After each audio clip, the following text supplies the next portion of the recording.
Mari kita discuss the first group iaitu halophyte. Halo means garam, phyte means tumbuhan. Diorang ni duduk dekat kawasan air yang tinggi. Concentration of salt which is laut iaitu tumbuhan bakau lah or mangrove. Jadi awak kena discuss the problems yang diorang hadapi dan adaptation. How do they change their structure so that they can adapt. Diorang boleh sesuaikan diri dekat kawasan tersebut. Yang ni boleh ditanya dalam esei ya 10 markah. Dia kata describe the problems and explain the adaptation. Or kalau soalan structure 2-3 markah, diorang akan specify what problem untuk awak jawab lah. Okay? Kita tengok yang pertama. First, problem diorang ni kan duduk dekat kawasan tepi laut. So kadang-kadang ada high tide. High tide maksudnya apa? Air pasang. Ataupun low tide, air surut. So bila air surut tu, tanah tu kan dia jadi berlumpur macam tu lah. So bila tanah tu berlumpur, dia lembut. Bila lembut, duduk pula dekat tepi pantai, angin dia kuat. So what happen is risiko untuk pokok tu tercabut, diterbangkan oleh angin, uprooting kita kata.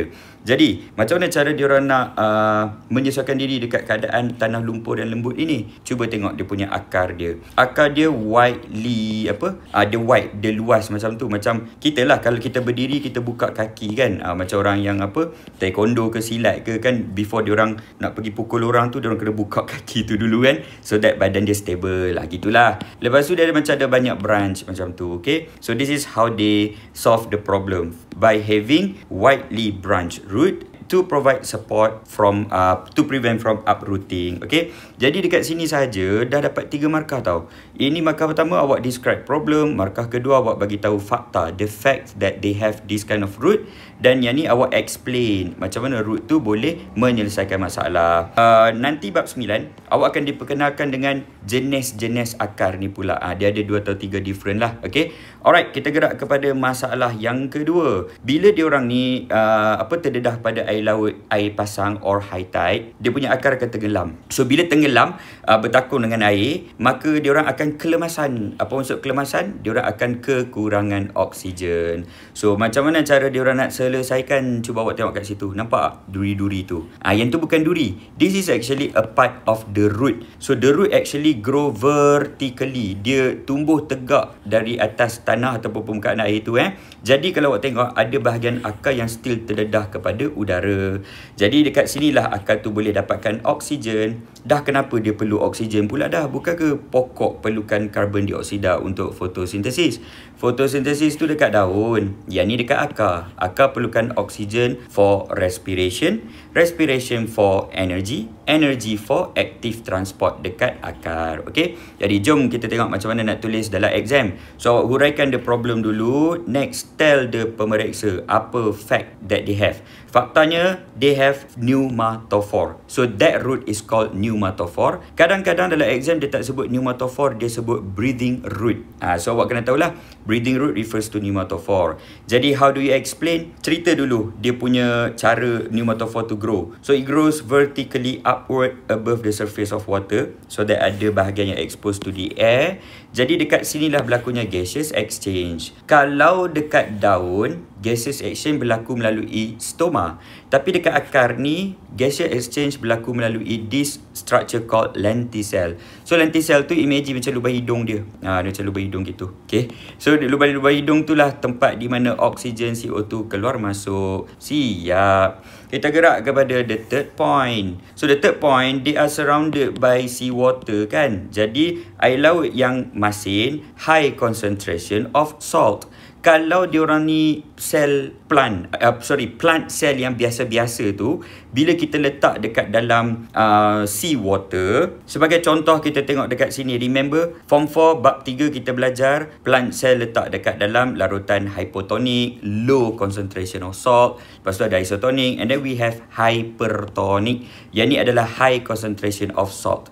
Jadi kalau plant cell kita masukkan dekat dalam high concentration of salt solution, the water will diffuse out from the cell and it can cause plasmolysis. Okay, jadi yang ni tak baik untuk tumbuhan tu. So yang ni untuk tumbuhan yang biasa-biasa. We are talking about mangrove guys. Mangrove ni dia dah adapt untuk habitat yang dikelilingi oleh air laut. So macam mana cara dia nak elak benda tu? Dia kata, sea water banyak salt je. It's okay, I will store more salt. in my vehicle. That's how they do it. Diorang lawan balik air laut tu dengan menyimpan garam. They store the salt at higher concentration di dalam dia punya cell sap. Cell sap tu merujuk kepada ingredient in the vehicle lah. Basically, they store the salt in the vehicle. Jadi, the concentration of the salt in the plant punya root cell of the groove. Semula.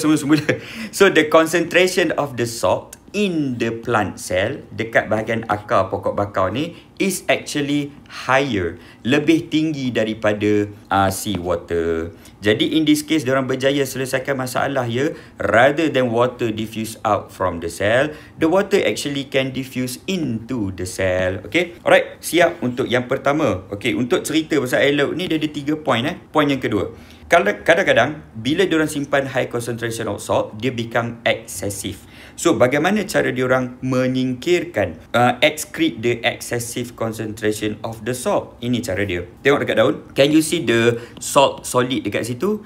Yang ni adalah salt yang telah dipaksa keluar melalui the structure called hydathoid. Awak ada belajar waktu chapter guttation tu kan? Jadi, inilah cara dia. Diorang ada hydathoid so that dia boleh excrete excessive salt. Dan cara yang kedua untuk diorang excrete excessive salt tu adalah dengan menggunakan daun yang dah tua. Daun tua ni sooner or later dia akan mati, dia akan gugur. Jadi sebelum mati tu, diorang akan hantar salt yang berlebihan tu pergi ke old leaf, and then baru old leaf tu akan fall off. Okay, jadi dia bawa sekali garam yang berlebihan. Dan mari kita gerak ke masalah keempat.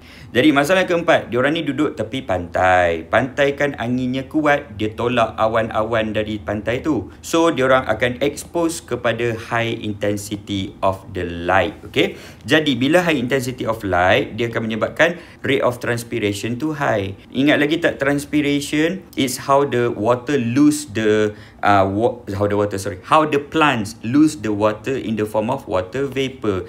Basically, air tu dia tersejat keluar daripada stoma daun. Jadi macam mana cara diorang nak jimat air supaya air tu tak terkeluar banyak sangat? Ini cara dia. First, leaf have what we call sunken stoma. What is sunken stoma? Kalau kita tengok stoma yang biasa-biasa, sekejap kita tengok structure of the leaf. So, stoma biasa, nampak tak tu? Tu. Awak boleh observe stoma tu dari luar pun sebenarnya kan. Lubang stoma tu actually visible under microscope dari luar. Jadi stoma ni kita kata dia stoma yang tidak terbenam or normal stoma. Itu normal stoma. Now, kalau sunken stoma, the structure of the stoma tu actually dia duduk dekat bahagian dalam. Dia deeper in the leaf. Okay. So, bila dia duduk dekat bahagian dalam, apa dia punya benefits dia? Senang saya bagi analogi beginilah. Katakan esok awak nak pergi ke sekolah, kena pakai baju PJ. Kalau tak pakai baju PJ nanti cikgu Saiful marah, cikgu Ustaz Basri marah kan. So, awak kena basuh baju PJ malam tu juga. Awak ada 2 pilihan. Pilihan A, awak akan sidai baju PJ awak dekat living room bawah kipas. Okay, ini living room bawah kipas. Option B, awak sidai baju PJ awak dekat dalam almari. Agak-agak yang mana satu baju PJ akan kering dengan lebih cepat? Obviously dekat living room, sebab dia expose kepada atmosphere. Jadi the water dekat baju tu easy to evaporate, lebih mudah tersejat. Jadi dia akan cepat kering. Rather than awak pergi sidai dekat tempat tertutup di dalam almari. So the rate of evaporation akan jadi lebih rendah. Jadi ni case dalam almari ni macam stoma tu dia simpan di dalam daun. So that stoma tu dia tidak terdedah kepada atmosphere. So the rate of evaporation akan jadi rendah. Therefore the rate of transpiration akan jadi rendah. Okay.